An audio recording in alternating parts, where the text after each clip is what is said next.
The world is closer to a global war than most people realize. Not in the deserts of the Middle East, not in the frozen trenches of Eastern Europe, not even in the streets of Washington or Beijing, but on a small island, just 100 miles from the coast of China. An island so important that the collapse of peace there could shut down the global economy in days. An island where fighter jets scream across the sky almost every single week. An island where one political mistake, one missile, one misunderstanding could drag the United States, China, Japan, Australia, and possibly NATO into the largest war humanity has seen since 1945. Taiwan. But this story is not just about Taiwan. It is about power, empire, fear, technology, national identity, and the terrifying possibility that the next world war may already be quietly starting. Because behind the speeches, behind the military drills, behind the diplomacy and handshakes, something much darker is unfolding, and almost nobody is prepared for what happens next.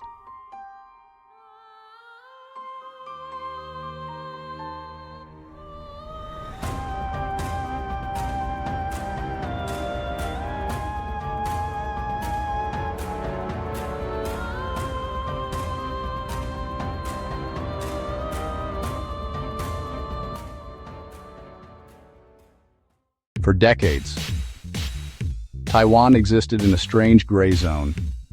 Officially, many countries do not recognize it as an independent nation. But unofficially, it functions exactly like one. It has its own government, its own military, its own elections, its own currency, its own identity.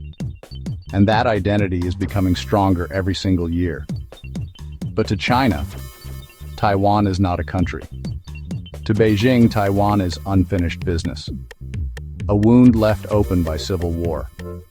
A symbol of humiliation. A challenge to Chinese power. And according to Chinese President Xi Jinping, reunification is inevitable. Peacefully if possible. By force if necessary. That single sentence may define the future of the 21st century. Because if China invades Taiwan, the United States may intervene. If America intervenes, China may strike American bases across Asia. If that happens, Japan could be pulled into war. And if the Pacific ignites, the entire world economy could collapse in real time. But to understand why Taiwan became the most dangerous place on Earth, we need to go back. Back before modern China. Back before the Cold War. Back before Taiwan became a technological superpower. Back to the moment this conflict truly began.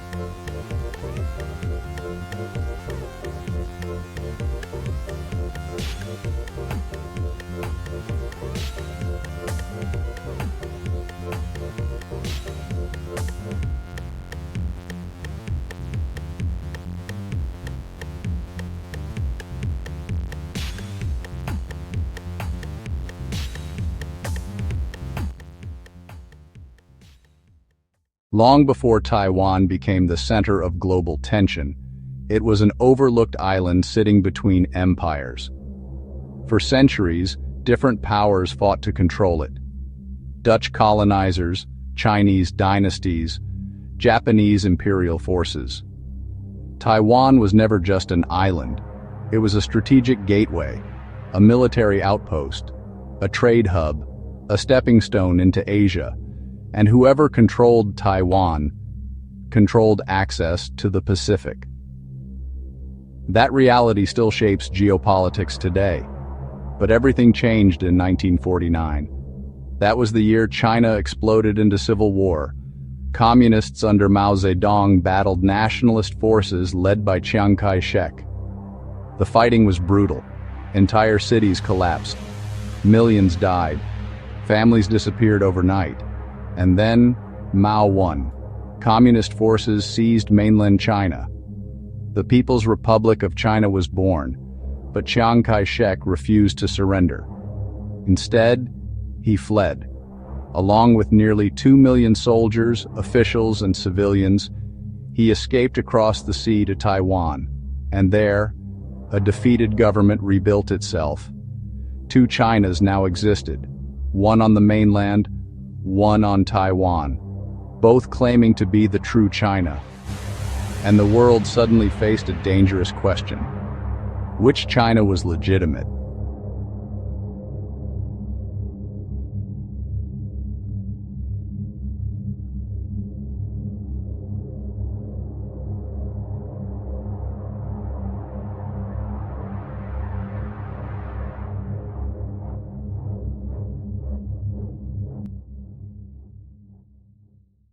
At first, many believed Taiwan would eventually fall. China certainly believed that. But then the Cold War changed everything. Because suddenly, Taiwan was no longer just an island. It became a frontline fortress against communism. The United States stepped in. American warships moved into the Pacific. Washington protected Taiwan militarily. And for decades, Taiwan survived under the shadow of American power. But the situation was dangerously unstable. China viewed American involvement as foreign interference. America viewed Taiwan as essential to containing communist expansion. Both sides prepared for war, and several times they nearly got one. During the Taiwan Strait crises of the 1950s, artillery shells rained across islands. American nuclear threats entered private discussions. Military commanders feared escalation at any moment. The world came frighteningly close to catastrophe. But then, something unexpected happened. China began to rise, economically, militarily, politically. And that rise would eventually transform Taiwan from a regional issue into a global one.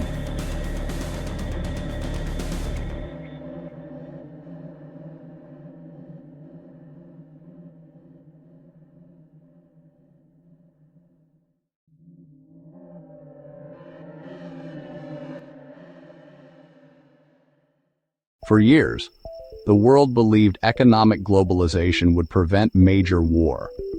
Countries that traded together would never destroy each other. That was the theory. And China became the ultimate example. Factories exploded across the mainland. Skyscrapers transformed cities overnight. Hundreds of millions escaped poverty. China became the manufacturing engine of the world. But underneath the economic miracle, nationalism was growing, and Taiwan remained unfinished business. Chinese leaders never abandoned reunification. They simply waited. Waited for economic strength. Waited for military modernization. Waited for the balance of power to change.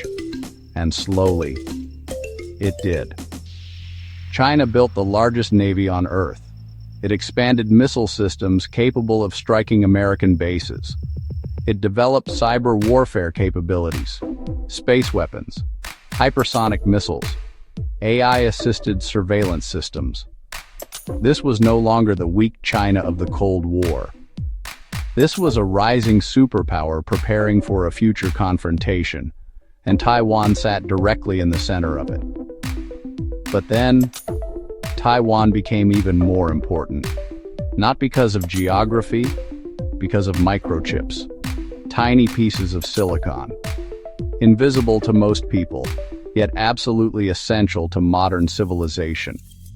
Your phone, your laptop, your car, military drones, satellites, artificial intelligence, banking systems, power grids, missile guidance. Everything depends on semiconductors. And Taiwan produces the most advanced chips on Earth. One company alone, TSMC, manufactures the majority of the world's cutting-edge semiconductors. Without Taiwan's chip industry, the modern economy could freeze. Cars stop shipping, factories halt production, electronics disappear, military systems face shortages, global markets panic. Suddenly, Taiwan was not just politically important, it became economically irreplaceable. and that changed the calculations of every major power on Earth. But then, the world changed again. The war in Ukraine shattered assumptions. Suddenly, global leaders realized something terrifying. Major war between powerful nations was no longer unthinkable. If Russia could invade Ukraine, would China eventually move against Taiwan? The parallels were impossible to ignore. Authoritarian power, claims of historical ownership, nationalist rhetoric, military buildup, gray zone pressure, information warfare. The fear spread quickly. Taiwan increased military preparations. America expanded alliances across Asia. Japan began discussing defense reforms once considered politically impossible. Meanwhile, Chinese military exercises intensified. Warships circled Taiwan. Fighter jets crossed the median line. Simulated blockades appeared. Every exercise carried a hidden message. We are preparing. And the world noticed. Then came the moment that shocked Beijing. In 2022, U.S. House Speaker Nancy Pelosi landed in Taiwan. To many Americans, it felt symbolic. To China, it was a direct challenge. Fury erupted. Massive drills encircled the island. Missiles slammed into nearby waters. Warships maneuvered like predators. For a brief moment, the world held its breath. Had the crisis already begun? Beneath the headlines, something deeper was shifting. The old system of strategic ambiguity began to crack. For decades, Washington refused to say clearly whether it would fight for Taiwan. The uncertainty itself was meant to prevent war. But now, both sides were testing the limits. And history warns what happens when pressure builds. One pilot makes a mistake. One radar misreads a blip. One missile lands in the wrong place. And suddenly, diplomacy disappears. The real nightmare isn't just invasion, it's escalation. Because a modern war between superpowers would not stay contained. If China struck Taiwan, American forces in Japan, Guam, and across the Pacific could be hit within hours. Cyber attacks could freeze banks. Satellites could shatter in orbit. The global internet could fracture.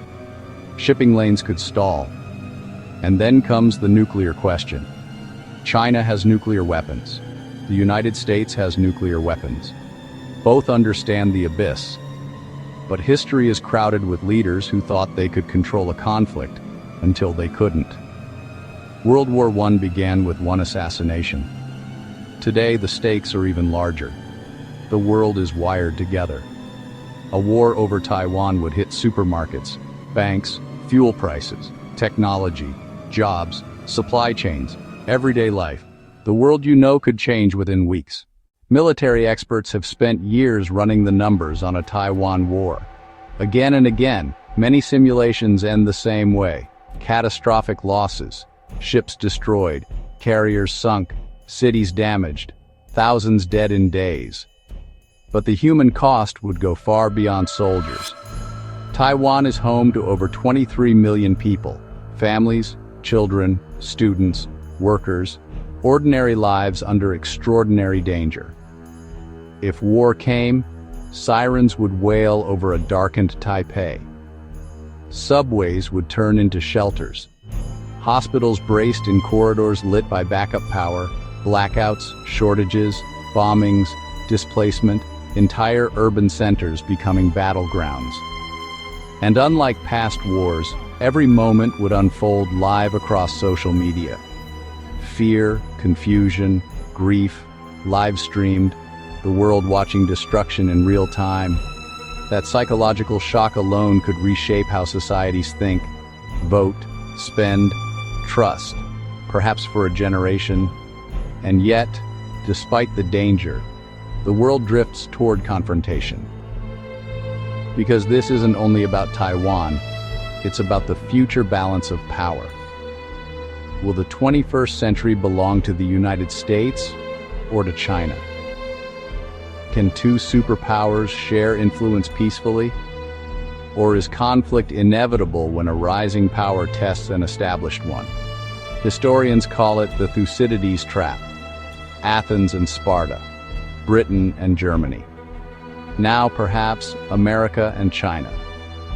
Taiwan may be the spark, not because leaders want a global war, but because pride, nationalism, alliances, politics can nudge nations forward inch by inch. Great powers don't leap into catastrophe. They sleepwalk through 1,000 small steps until the storm arrives. For now, Taiwan is peaceful. Night markets glow, trains glide, people work, people laugh, people plan. But beneath the rhythm of everyday life, history is moving. Quietly, relentlessly. Military planners trace coastlines on maps.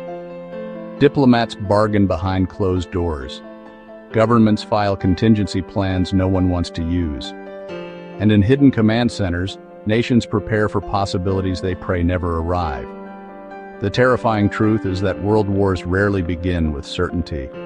They begin with miscalculation, leaders convinced no one will escalate, countries assuming the other side will blink, ordinary people trusting that peace will simply continue. Until one day it doesn't. Taiwan may remain peaceful for decades, or tomorrow could begin something humanity cannot control. That is why this small island matters more than almost anywhere else on Earth. Not for its size, but because the future of power, technology, economics, and peace itself may collide here, in the narrow waters between Taiwan and China, where history is waiting. And yet, as the sun lifts over calm seas and a distant storm line, hope endures. Choices still matter. Restraint still matters. Humanity still matters. The world is watching. The world is learning. The world can choose before the storm arrives. The next decade may determine whether the world enters a new era of peace or a new era of conflict. Decisions made now, Washington, Beijing, Taipei, Tokyo, and beyond, could shape generations. If you enjoyed this documentary, subscribe for more cinematic deep dives into the hidden forces shaping our world. For the next chapter, watch our documentary on how the South China Sea became the most militarized waters on Earth. The story does not end here. In many ways, it may only be beginning.